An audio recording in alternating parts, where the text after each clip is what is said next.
स्वतंत्रता के 75 वर्ष नमस्कार स्थिति पर चर्चा का ये आज अवसर है। और मुझे लगता है, हालांकि हम लोग इसको कह रहे हैं, अलग अलग शब्दों में प्रयोग चार करते रहे, पाँच और छः सरकार इसको आज़ादी के अमृत सात महोत्सव के रूप में आठ भी उल्लेख नौ कर रही है। 10। लेकिन विजयादशमी पर वो जो संघ चालक जी ने जो उद्बोधन दिया, उसमें हमें एक सीधी नीति शब्दावली का उन्होंने निर्देश किया है, और उसका एक तात्विक विवेचन भी किया। उन्होंने कहा है कि हम पराधीन थे, 15 अगस्त को स्वाधीन हो गए, लेकिन तंत्र हमारा नहीं हुआ। तंत्र अलग प्रकार से चलता रहा, जिस प्रकार से पहले चलता था अंग्रेजों के समय में, वैसा ही तंत्र चलता रहा। इसलिए हम स्वाधीन हुए, स्वतंत्र नहीं। उसमें कुछ परिवर्तन आए हैं, लेकिन तंत्र को भारत के अनुसार ढालने का काम अभी पूरा नहीं हुआ है। इसलिए हमारी स्वाधीनता से स्वतंत्रता की यात्रा जारी है, और जब तक ऐसा तंत्र देश में तैयार ना हो जाए जो भारत को उसके इतिहास के अर्थों में, उसकी संस्कृति के अर्थों में समझे, और भारत की एक जो राष्ट्रीय महत्वाकांक्षा है, उस महत्वाकांक्षा के आलोक में भविष्य की नीतियां बनाए, ऐसे तंत्र को प्राप्त करने के बाद ही हम स्वतंत्र कहलाएंगे, क्योंकि तंत्र तो अपना चाहिए। तो मुझे लगता है ये एक हमारे लिए प्रस्थान बिंदु जैसा उन्होंने दिया है, और इसी को लेकर हमें आगे बढ़ना होगा। आज बहुत सारे लोग इस विषय पर चर्चा कर रहे हैं, क्योंकि अवसर ऐसा है, स्वतंत्रता के 75 वर्ष हुए हैं, और इन 75 वर्षों में हमने उपलब्धियां भी हासिल की हैं। हम कहीं ठहरे रह गए ऐसा नहीं है, देश आगे बढ़ा है। और आगे बढ़ने की इस यात्रा की गति पर अंतर हो सकता है, कभी हम तेज गति से बढ़े, कभी धीमे बढ़े, कभी कुछ समय के लिए ठहरना पड़ा लेकिन फिर आगे चल पड़े। लेकिन भारत की, स्वतंत्र भारत की यात्रा भी एक लंबी यात्रा है और निरंतर यात्रा है। अब इस यात्रा को पाने के लिए, यानी जिस स्वाधीनता की बात हमने की, उस स्वाधीनता को पाने के लिए सूर्य नमस्कार स्थिति भी हमने बहुत प्रयास किए, एक और उन प्रयासों को इस अवसर दो पर, जब हम 75वां वर्ष मना रहे हैं, रेखांकित किए जाने की जरूरत है, याद किए जाने की जरूरत है। ये चार अवसर हमें प्राप्त हुआ इसके लिए जिन लोगों ने कष्ट सहे, ऐसे करोड़ों पाँच लोग थे जिनके हम आज नाम भी नहीं जानते, ऐसे लाखों लोग थे जिनका बलिदान हुआ, हम उनके बारे में कुछ जानते नहीं हैं। सात लेकिन ऐसे सभी ज्ञात अज्ञात आठ बलिदानियों, महापुरुषों, नौ जिन्होंने भारत की स्वतंत्रता को 10। नमस्कार स्थिति पाने के यज्ञ एक में अपनी दो आहुति दी तीन है, एक उन सबको स्मरण करने का अवसर है। दो ये कब तीन से हुआ, तो चार इस पर भी अनेक प्रकार के विचार हैं। हमने जो सामान्य तौर पर पाँच इतिहास में पढ़ा, वो एक बड़ी छः सरलीकरण वाली कहानी हमारे ध्यान में आती है, सात और आठ आमतौर पर बताया जाता है कि नौ अंग्रेज आए, 10। आए तो वो व्यापारी थे, तीन व्यापारी एक व्यापार करने के लिए आए थे। दो भारत आपस में टुकड़ों में बटा हुआ था, उनको लगा कि ये तीन तो जब इतना विभाजित है, इसलिए यहाँ चार पर हम अपना राज्य बना सकते हैं, पाँच कब्जा कर सकते हैं, और उन्होंने कर लिया। छः बाद में हम आपस में लड़ते सात रहते थे, इसलिए उनका सामना नहीं कर पाए, और आठ सामना नहीं कर पाए तो हम गुलाम हो गए। नौ गुलाम होने के बाद 10 राजाओं की उन्होंने स्थिति एक दो जमीनें तीन छीनना एक शुरू की, उनके राज्यों को ओम हड़पना शुरू किया। मित्राय डलहौजी एक आया, उसने नमः राज्यों को हड़प लिया, उसके खिलाफ राजा गुस्सा हो गए। उनकी सेना दो में कुछ कारतूस आए ओम थे जिसमें रविये चर्बी लगी हुई थी, उस नमः चर्बी के कारण कुछ कुछ सैनिक नाराज हो गए, तो सैनिकों ने एक विद्रोह कर दिया, और उन विद्रोही सैनिकों के तीन साथ राजा भी मिल ओम गए, कहीं कहीं सूर्याय कुछ और लोग भी मिल गए, नमः और एक विद्रोह हो गया जो थोड़ा बड़े व्यापक स्तर पर था। लेकिन व्यापक स्तर पर भी था, माने चार उत्तर भारत ओम के, भान्वे दिल्ली, उत्तर प्रदेश, नमः मध्य प्रदेश, ऐसे कुछ छोटे हिस्सों में भारत के सीमित था वो। बाकी दक्षिण में, पश्चिम में, पूर्व में, उत्तर पूर्व में इसका कहीं पांच कोई असर ओम नहीं था। खगाय नमः और ऐसे वातावरण में अंग्रेजों ने उसको कुचल दिया। कुचलने के बाद एक संस्था ओम बनी जिसका नाम भारतीय पूषणे राष्ट्रीय कांग्रेस रखा नमः। गया। कांग्रेस ने आजादी की लड़ाई लड़ी और वो लड़ाई सफल हुई। बिना खड़क बिना ढाल हमने एक सात युद्ध जीत ओम लिया और हिरण्यगर्भाय आजादी मिल गई। नमः। तो जो लोग आजादी के लिए लड़े थे वही आजादी के बाद देश के मालिक हो गए और उन्होंने आगे की आठ नीतियां ओम बनाई। ये एक मरीचये सरलीकरण वाली कहानी नमः। जो हम सुनते आए हैं, इससे थोड़ा परे जाकर सोचने की जरूरत है। 9 ओम आदित्याय ये नमः। 15 अगस्त जिसके हम 75 साल मना रहे हैं, उसका हमसे संबंध क्या है, इस पर 10 विचार करना पड़ेगा। ओम सवित्रे नमः। क्योंकि हम में से कई लोग, जहां एक कहानी ये है कि 18 पहला संग्राम हो गया। ओम अब अलकाय पुस्तक लिखी नमः। वीर सावरकर ने। सावरकर ने उसको पहला संग्राम नहीं कहा, सावरकर ने उसको भारतीय राष्ट्रीय 12 ओम स्वतंत्रता संग्राम कहा, भास्कराय पहला नहीं कहा। नमः। बाद में पहला कैसे जुड़ा ये भी खोज का विषय है। और चूंकि वो पहला था, उसके बाद ही जो होना था, उसके बाद का कुल मिलाकर 1857 से 1947 तक 90 साल की ये संघर्ष, और 90 साल के इस संघर्ष में से 1885 से लेकर और 1947 तक का लगभग 60-65 साल का कांग्रेस का योगदान। तो ये भारत को स्वतंत्रता का एक संघर्ष रहा है। 10 सूर्य नमस्कार और उसमें कुछ नेता हैं जिन्होंने 2 अपना 3 जीवन सूर्य लगाया इस नमस्कार, काम पे। 1 2 दूसरी ओर कुछ और ऐसे भी लोग हैं 4 जो तुरंत 1000, 1200, 1400 वर्ष पीछे छः, चले जाते हैं, मोहम्मद बिन कासिम तक भी जाते सात, हैं, गोरी गजनी तक भी जाते हैं, 8 और लगता है कि हम तो 9 संघर्ष लंबे समय से 10 करते आ रहे हैं। दोनों प्रकार की दृष्टियां मौजूद हैं, 2 लेकिन थोड़ा इसको लॉजिकल बनाते हुए, रेशनल बनाते हुए जब हम विचार करते हैं, 4 तो जो 1200-1500 वर्षों वाले संघर्ष की कथा है, सच है, 6 लंबा संघर्ष हमने किया है, लेकिन उस 7 संघर्ष का 15 अगस्त 8 1947 की स्वतंत्रता से, 9 स्वाधीनता से कोई संबंध नहीं। 10 15 अगस्त की स्वाधीनता का अर्थ क्या है? तो 15 अगस्त का स्वाधीनता का जो संदर्भ है वो उन यूरोपीय ताकतों से, उन औपनिवेशिक ताकतों के खिलाफ संघर्ष और उनसे मुक्ति का आयोजन है,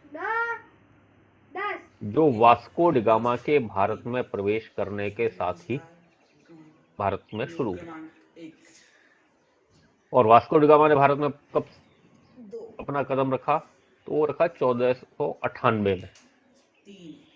यानी कि ये संघर्ष की कहानी प्रारंभ होती है 1498 में और 1947 तक आती है। लगभग 450 वर्षों का ये संघर्ष है, जो हमने यूरोपीय शक्तियों, पश्चिमी शक्तियों, औपनिवेशिक शक्तियों के खिलाफ किया है। और इसलिए आज जब हम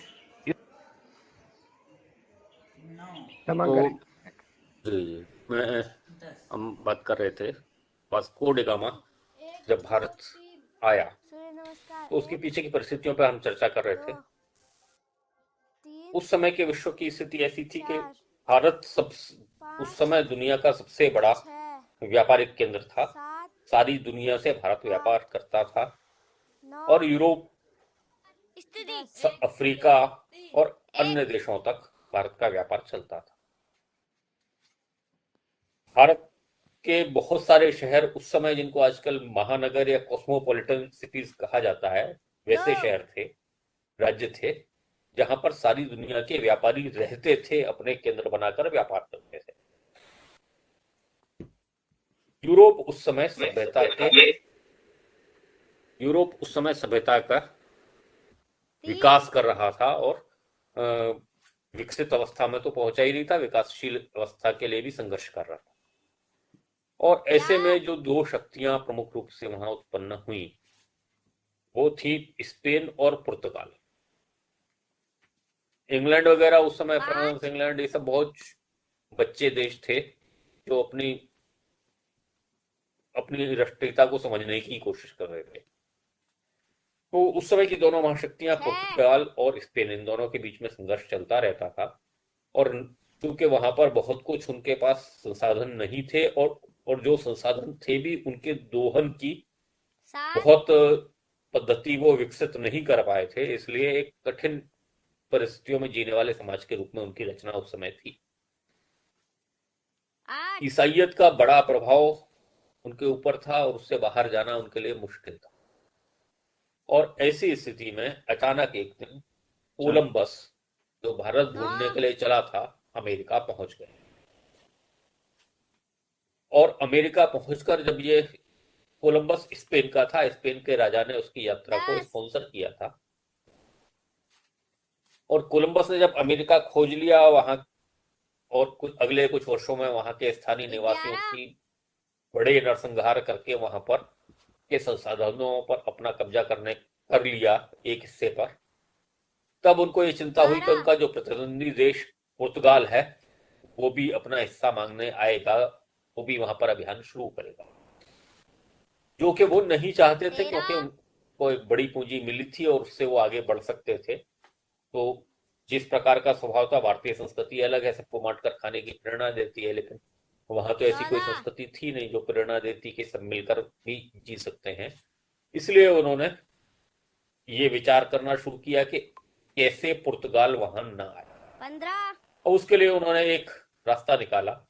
संयोग ऐसा था कि जिस समय स्पेन आगे बढ़ रहा था, कोलंबस स्पेन के कोलंबस ने ढूंढा 16 अमेरिका को, ठीक उसी समय 2 उस समय के जो पोप थे, 4 पोप षष्ठ, 5 पोप षष्ठ भी स्पेन के ही थे, और इस स्पेनिश संबंध को उन्होंने 8 अपने 9 माध्यम बनाया। और पोप को उन्होंने इस बात के लिए तैयार किया कि वो पुर्तगालियों के और स्पेन के बीच में कोई ऐसा समझौता करा दे ताकि पुर्तगाली अमेरिका की ओर न जाए। पोप ने ऐसा ही किया और एक जगह पर उन्होंने दोनों को बुलाया, पुर्तगाल और स्पेन के प्रतिनिधियों को। उस जगह का नाम था टॉर्डेसिलस, और इसलिए जो संधि हुई उस संधि का नाम भी टॉर्डेसिलस ट्रीटी, टॉर्डेसिलस की संधि है। तो टॉर्डेसिलस में पोप ने उस समय की उनकी जानकारी का विश्व, जो आज का विश्व नहीं था, बहुत छोटा था, लेकिन जो कुछ उन्होंने सुन समझ रखा था उसका उनके पास एक नक्शा जैसा था कागज पर, और उस नक्शे पर पोप ने एक बीच में से ठीक विभाजित करती हुई रेखा खींची और ऐसा आदेश दिया जिसको पेपल ऑर्डर्स कहते हैं। तो उन्होंने आदेश दिया कि इस रेखा को मैंने दुनिया को दो हिस्सों में बांट दिया है, और इस रेखा के पश्चिम का हिस्सा जिधर अमेरिका है वो स्पेन का हुआ, और इस रेखा के पश्चिम के दूसरी ओर यानी पूर्व का पूरा दुनिया ये मैंने पुर्तगाल को दी। इसलिए अपनी अपनी दिशाओं में जाओ, व्यापार कर सकते हो व्यापार करो, और यीशु का प्रचार करो, धर्म का झंडा लहराओ, और बाकी जो पोप को कहना था वो उन्होंने कहा। तो परिणाम इसका, ये व्यवहारिक परिणाम ये था कि अमेरिका का जो खतरा था स्पेन को वो टल गया, और पोप ने आदेश दे दिया पुर्तगालियों को कि अब तुम अमेरिका की तरफ मत देखो, पश्चिम की ओर मत देखो, पूर्व का में भी भारत है एक, और पूर्व में अपना साम्राज्य कायम करने की कोशिश करो। और इसलिए पुर्तगाल के हिस्से में जो पूर्व आया था, पूर्व की ओर पुर्तगाल को जाना। वास्को डी गामा के भारत की ओर आने की जो योजना थी वो इस योजना के अंतर्गत थी, पोप के आदेश से थी, धर्म का झंडा फहराने की। अब वो वहां से चला, उसको रास्ता तो मालूम नहीं था, उनकी पहुंच तब तक केवल साउथ अफ्रीका तक हो पाई थी। उसका भी जो आखिरी कोना था यूरोप की ओर, जिसको आज केप ऑफ गुड होप कहा जाता है, तो वो वहां से चलते हुए केप ऑफ गुड होप तक आया, और वहां पर एक भारतीय जहाज पहले से था व्यापारी का, उस जहाज का पीछा करते हुए, भारतीय व्यापारी के जहाज का पीछा करते हुए वो भारत तक आया। तो इसलिए खोजने जैसा कुछ काम नहीं किया उसने, एक भारतीय जहाज जो वहां पर पहले से व्यापार कर रहा था उसका पीछा करते हुए भारत तक आया। और अब इसमें हम समझ सकते हैं कि भारतीय व्यापारी वहां पहले से पहुंचा हुआ था, इसलिए भारत को खोजने का काम उसे नहीं करना था। ये उसकी समस्या थी कि उसको नहीं पता था। भारत को तो वहां के मार्ग पता थे, भारत वहां पर व्यापार भी कर रहा था, भारत का दुनिया का उस समय लगभग 1/4 से ज्यादा 25 से 30% तक का व्यापार ये भारत उस समय भी किया करता था। इसलिए समस्या भारत की नहीं थी, ये वास्को डी गामा या पुर्तगाल की समस्या थी कि उन्हें भारत नहीं पता था, इसलिए उनको खोजना, और वो भी समुद्री मार्ग नहीं पता था, इसलिए समुद्री मार्ग खोजना था। उससे पहले यूरोप के कुछ यात्री भी आ चुके थे। इवन सिकंदर को भी उसके गुरु ने यही कह के भेजा था कि भारत ज्ञान की धरती है, वहां से कोई बड़ा गुरु से संपर्क करने की कोशिश करना। तो यूरोप को भी भारत मालूम था। ये पुर्तगाल और वास्को डी गामा की समस्या थी कि उनको समुद्री मार्ग भारत का पता नहीं था, जिससे चलकर वो व्यापार करने की कोशिश करते हैं।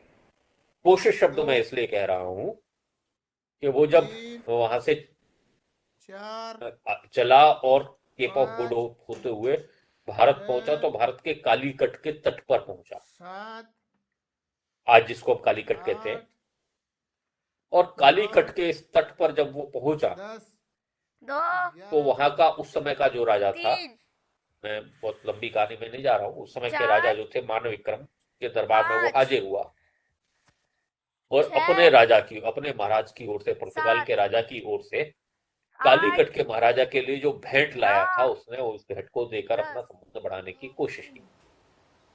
क्या भेंट लेकर आया था वो पुर्तगाल से? तो पुर्तगाल से वो लाया था एक पीतल का वॉश बेसिन। दूसरी चीज वो लाया था तेल का कनस्तर। 4 तीसरी चीज थी शहद की बोतल। और 5 चौथी चीज थी ऊन के टोप। 6 तो ये चीजें उनके यहाँ की सबसे महंगी चीजें सात, थी, सबसे मूल्यवान चीजें थी, जो एक किसी दूसरे आठ, देश के राजा को वो भेंट करने के लिए लाया नौ, था। और जब उसने ये भेंट 10, किया मान विक्रम को, 2 तो पूरे दरबार में 3 लोगों ने उसकी हंसी बनाई। 4 ये चीजें तो हमारे यहाँ कोई गरीब भी राजा को भेंट नहीं करता, जो चीजें तुम लेकर आए हो। 6 और यहाँ तो जो भी आता है वो सोना चांदी 7 अर्पित करता है महाराजा को, और तुम्हारे पास आठ, क्या है? तो उसके पास नौ, नहीं था। 10 अब आप कल्पना कीजिए, जो हम पढ़ते हैं, एक व्यापारी जो व्यापार करने के लिए आया है, दो व्यापार करने के लिए आने वाले के पास बेचने के लिए कुछ नहीं है। जो बेचने के लिए वो कह रहा है सामान, उनके टोपे और शहद की बोतलें, सात उसका कोई खरीदार नहीं है, क्योंकि भारत में तो वो बहुत प्रचुर मात्रा में पहले से मौजूद है। तो दस बेचने के लिए उसके पास कोई सामान नहीं है, यहाँ के सामान को खरीदने के लिए उसके पास पैसे नहीं है, 5 और वो व्यापार करने आया है, ऐसा हम पढ़ते रहे। 7 और व्यापार करने के लिए भी चला तो वो क्या लेकर आया है? 10 तो वो दो चीजें, पहला तीन वो लेकर आया है चार पाँच कुछ पादरी छह अपने जहाज में साथ में, सात और दूसरा 12 तोपें। आठ नौ तो व्यापार करने के लिए आने वाला तोपें और पादरी तो लाता है, व्यापार का सामान लाता नहीं, उसके पास बेचने को सामान नहीं, खरीदने के लिए पैसे नहीं। ऐसे व्यापारी से हमारा पाला, भारत का पाला पहली बार पड़ा था, क्योंकि यूरोप से या पुर्तगाल से वो पहला भारतीय आया था। 10 उससे पहले बहुत सारे देशों के लोग भारत के साथ व्यापार करते थे, वहां पर रहते भी थे। आप कल्पना कीजिए कि कालीकट, उस समय कालीकट में चाइनीज व्यापारी रहते थे, उस समय मिस्र के व्यापारी रहते थे, उस समय अफ्रीकी व्यापारी रहते थे, उस समय बाकी आज जो जिसको मध्य एशिया कहते हैं या मिडिल ईस्ट कहते हैं, वहां के व्यापारी रहते थे। एक कॉस्मोपॉलिटन सिटी, केवल कालीकट नहीं, ऐसे तमाम शहर थे जहां पर इन सब देशों के व्यापारी रहा करते। और उनके में पहली बार जो यूरोपीय व्यापारी आया, उसकी स्थिति ये थी। तो भारत को पहला अनुभव था यूरोप के साथ व्यापार करने का। और हम देखते हैं कि आगे चलकर ईस्ट इंडिया कंपनी तक यूरोप से जो व्यापार करने आए, उनके व्यापार करने का तरीका एक ही।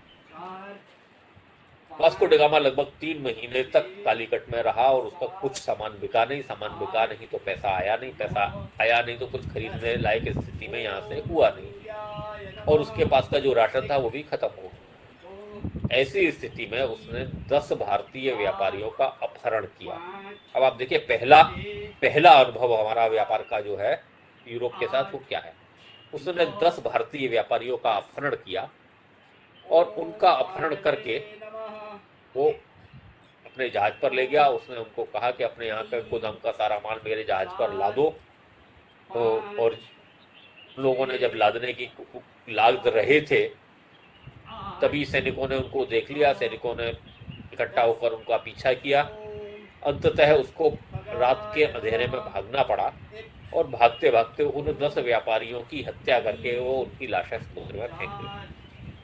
तो पहले यूरोपीय के साथ व्यापार का अनुभव हमारा ये, और उसके बाद लगातार संघर्ष प्रारंभ हो गया। यानी पहले दिन जिस दिन से वास्को डी गामा आया उस दिन से हमारा संघर्ष निरंतर चल रहा है। और इस संघर्ष में मानविक्रम जो वहां के राजा थे, उन्होंने 3 महीने बाद वो भाग गया, उन्होंने दूसरा आदमी भेजा कि हम ईमानदारी से व्यापार करना चाहते हैं। मानविक्रम ने उस पर विश्वास नहीं किया, उसको अपने यहाँ रुकने नहीं दिया। वो वहां से आगे चलकर कोचीन गया, कोचीन के राजा ने उसको अनुमति दे दी। तो मानविक्रम ने कोचीन के उनकी फैक्ट्रियों पर हमला करके वहां से भी उनको खदेड़ा। भारत के तट को ध्यान में रखें, वो कोझिकोड से कोचीन गया, कोचीन से भी मानविक्रम ने जब खदेड़ा तो वहां से और ऊपर गया, जो जिसे आज मैंगलोर पोर्ट कहते हैं। मैंगलोर के पास उल्लाल एक बड़ा पोर्ट था, वहां पर गया। उल्लाल की रानी महारानी अबक्का, अब आप कल्पना कीजिए, जैन समाज का राज्य थे उस समय, दक्षिण के ये राज्य जैन मत के लोग थे। तो महारानी अबक्का ने उसको वहां से लंबे समय तक संघर्ष किया और वहां उनको उतरने ही नहीं दिया, और अंततः उनको वहां से भागना पड़ा। और आज जो गोकर्ण तीर्थ है उसके पास वो पहुंचे, शिमोगा जिले में। शिवप्पा नायक का राज्य वहां था, शिवप्पा नायक ने उसको वहां से फिर खदेड़ा, और अंततः ऐसे जगह जगह वो अपने कोशिशें करते करते अंततः गोवा के छोटे से हिस्से में सिमट गए। तो लेकिन इसमें 100 साल से अधिक का संघर्ष है और उसमें बहुत सारे लोगों का बलिदान है। तो पुर्तगालियों से हमने लंबा संघर्ष किया। पुर्तगाली सबसे पहले भारत में आने वाले यूरोपीय थे, और सबसे अंत में यानी 1961 में वो भारत छोड़कर, गोवा छोड़कर गए। तो सबसे पहले आए और सबसे पहले गए, और निरंतर संघर्ष हमने किया। गोवा में भी जब सिमट गए तो भी गोवा के लोगों पर उन्होंने बहुत अत्याचार किए, और उसकी कहानी आप चाहेंगे तो यूट्यूब पर भी आपको मिल जाएगी। गोवा इंक्विजिशन आप तलाशेंगे तो आपको पता चलेगा कि किस तरह उन्होंने आप शवों को जलाने तक की अनुमति देना बंद कर दिया, विवाह संस्कार की अनुमति देना बंद कर दिया। हिंदुओं को कोई संस्कार उन्होंने नहीं होने दिए जब का नियंत्रण वहां पर था। तो ये कठिन दौर था जिसमें हमारे लोगों ने लगातार संघर्ष किया है। उसके बाद भी फ्रेंच आए, डच आए, सब आए। ध्यान में डच नीदरलैंड्स के निवासी थे। पहले उन्होंने कोलंबो पे कब्जा किया, उसके बाद फिर दक्षिण की तरफ आए। त्रिवेंद्रम आज जो कहते हैं, त्रिवेंद्रम के राजा मार्तंड वर्मा थे। मार्तंड वर्मा ने उनके साथ जबरदस्त संघर्ष किया, और अंततः जब उन्होंने किसी प्रकार से डचों ने अपने हत्या नहीं सुधारी तो उन्होंने मार्तंड वर्मा ने चुनौती दी। अब आप कल्पना करेंगे, आज का त्रिवेंद्रम जिला एक जिले के राजा ने, और डच उस समय यूरोप की सबसे बड़ी ताकत है, यानी पूरे यूरोप के पास जितने समुद्री जहाज थे उससे दोगुने जहाज अकेले डच के पास थे। और उन डच को जब मार्तंड वर्मा ने चुनौती दी तो केवल भावुकता में नहीं दी, उन्होंने उसके लिए रणनीति भी बनाई। और आप कल्पना करें, मैं फिर रेखांकित कर रहा हूं कि भारत का त्रिवेंद्रम जिला, उस जिले के महाराजा ने एक दूत भेजा मिस्र के लिए, और उनको कहा कि हमें बारूद चाहिए, युद्ध करना है, समुद्र के अंदर युद्ध करना है, इसलिए आप अपनी सेना भी भेजिए और बारूद भेजिए। और मिस्र की सेना बारूद लेकर आई, एक टुकड़ी, और इनके नेतृत्व में लड़ी। दूसरा उन्होंने दूत भेजा तुर्की में, और उनको कहा कि हमें तोपें चाहिए, और तुर्की ने तोपें देकर अपनी सेना को भेजा मार्तंड वर्मा की सहायता के लिए। और तीसरी स्थिति की उन्होंने कल्पना की कि जब समुद्र के बीच में हम युद्ध लड़ेंगे तो हो सकता है कि हमारा अपने ही राज्य से, अपने तट से संबंध समाप्त हो जाए। ऐसी स्थिति में जो यूरोप में वेनिस था, मर्चेंट ऑफ वेनिस शेक्सपियर का सबने पढ़ा होगा, वेनिस के व्यापार के संबंध हमारे बड़े पुराने थे। तो वेनिस को उन्होंने संदेश भेजा कि अगर ऐसी स्थिति आ गई कि हमारा अपने तट से संबंध कट गया तो वेनिस से रसद सामग्री, खाने पीने की चीजें पूरी सेना के लिए ये वेनिस से आए और समुद्र के बीच में हमारे सैनिकों में बांटी जाए। इसकी व्यवस्था तक उन्होंने की, और वेनिस ने पूरी रसद लेकर अपने जहाजों को समुद्र के बीच में उनकी भारत की सेना की सहायता के लिए भेजा। और ये सबकी सेनाएं भारत के इस काली त्रिवेंद्रम राज्य के जो सेनापति थे मरक्कल, उनके नेतृत्व में युद्ध किया और डचों को इस तरह पराजित किया कि उसके बाद वो दोबारा उठ नहीं सके। तो पूरी तरह यूरोप की एक शक्ति को नष्ट करने का काम मार्तंड वर्मा ने किया और अपनी इस रणनीति को लेते हुए किया। तो मार्तंड वर्मा का यह पराक्रम अभी national gallery of modern art में एक पेंटिंग हमें मिली है, जिसमें डचों का सेनापति डी लिनॉय घुटनों के बल बैठकर आत्मसमर्पण कर रहा है महाराजा के। तो ये जो हमारी वीर गाथा है, हमारी रणनीति है, हमारा संघर्ष है, इसकी कथाएं अगली पीढ़ी को हम कब बताएंगे? और इसके लिए आज आवश्यक है कि हम जब से यूरोपियों का भारत में प्रवेश हुआ तब से हम अपने इस संघर्ष के इतिहास को याद करें, अपनी नई पीढ़ी को बताएं। उसके बाद डच के बाद फ्रेंच भी आए, बाकी छुटपुट स्पेनिश वगैरह भी आने की कभी कुछ कोशिश की उन्होंने, स्वीडन वाले भी आए, लेकिन ये सब आए और एक आध बार कुछ छुटपुट भिड़ंत के बाद वापस चले गए। लेकिन अंग्रेज आए, सबसे अंत में आए, से पहले गए। लेकिन चूंकि अंग्रेजों के बारे में हमने बहुत कुछ पढ़ा हुआ है पहले से, इसलिए मैं उसको दोहराने की कोशिश नहीं करूंगा। केवल इतना कुछ शब्दों में ये बात कहूंगा कि हम उनके साथ भी हमने संघर्ष किया। 5 6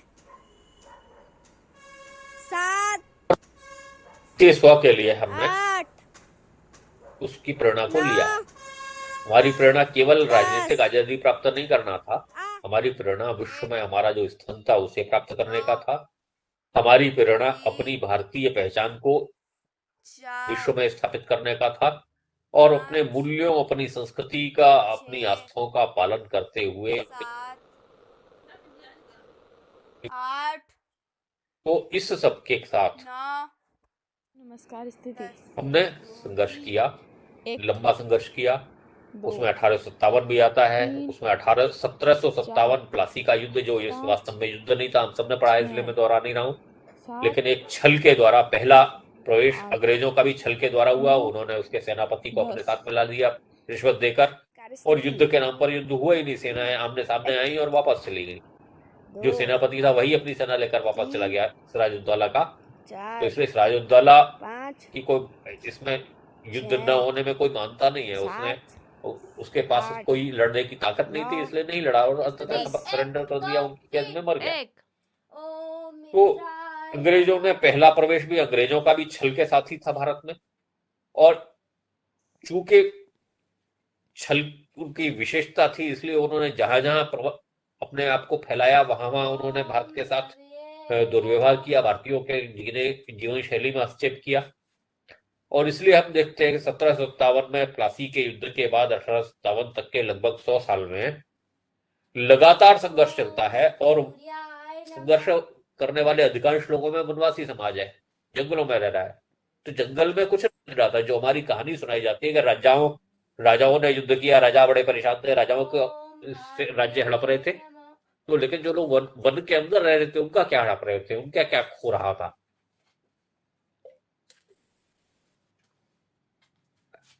तो हम देखते हैं कि उनका राज्य नहीं जा रहा था, लेकिन उनके जीवन मूल्यों में हस्तक्षेप हो रहा था। जैसे वो प्रकृति के साथ, अपनी आस्थाओं के साथ जी रहे थे, उनके जीवन में जब हस्तक्षेप करना शुरू किया तो उन्होंने संघर्ष का रास्ता अपनाया। और 1757 के बाद लगभग 150 संघर्ष, जिसमें हजारों लोगों का बलिदान हुआ है, सैकड़ों हजारों लोगों ने अपना जीवन दिया है। ऐसे 150 के करीब संघर्ष 1757 से लेकर 1857 के बीच में हम देखते हैं। और उसमें कई कालखंड ऐसे आते हैं, जैसे 1800 से लेकर 1809-10 तक ये दक्षिण भारत में वैसा ही संग्राम चल रहा है जैसा कि हम उत्तर भारत में 1857 में देखते हैं। 1824 से लेकर 1836 तक भी ऐसा ही चल रहा है उत्तर भारत में, जब पंजाब में भी युद्ध चल रहे हैं और बाकी उत्तर भारत के हर हिस्सों में चल रहे हैं। अंग्रेजों के दबाव में बहुत कुछ हुआ। महाराजा महेंद्र प्रताप का नाम इन दिनों में हमारे बड़ी चर्चा, हमारा अपने उत्तर प्रदेश के हैं, 4 और जिन्होंने आजाद हिंद फौज को या भारत के बाहर से संघर्ष मुक्ति के लिए संघर्ष करने का प्रयास किया। आप कल्पना करें कि उन्होंने घेर कर 7 वहां के महाराजा, जहाँ के इनके दादाजी 8 राजा महेंद्र प्रताप के, उनको विवश किया कि वो खुद खड़े होकर तोपों से अपने महल को उड़वाएं और जमीन पर, सड़क पर आ जाएं। इस प्रकार के व्यवहार राजाओं के साथ भी हुए, जिसमें जनता भी शामिल थी।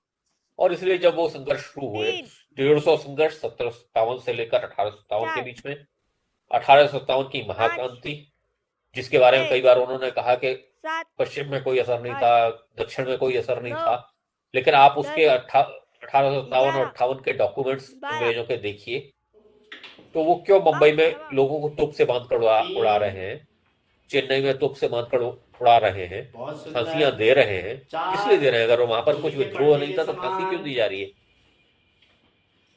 दर्जनों लोगों को तोप से क्यों उड़ाया जा रहा है? तो निश्चित रूप से हुआ था, लेकिन उन्होंने उसको छिपाने की कोशिश की। लेकिन ये अंग्रेजों के हित में हो सकता है कि वो भारत के संघर्ष को छिपाएं या छोटा करके दिखाएं, लेकिन ये हमारी जिम्मेदारी है कि हमारे पूर्वजों ने भारत की स्वतंत्रता के लिए जो कुछ संघर्ष किए हैं उसको आगे बढ़ाएं। और ये केवल उन राज्यों की स्थिति नहीं थी जहां पर अंग्रेजों का सीधा नियंत्रण हो गया था।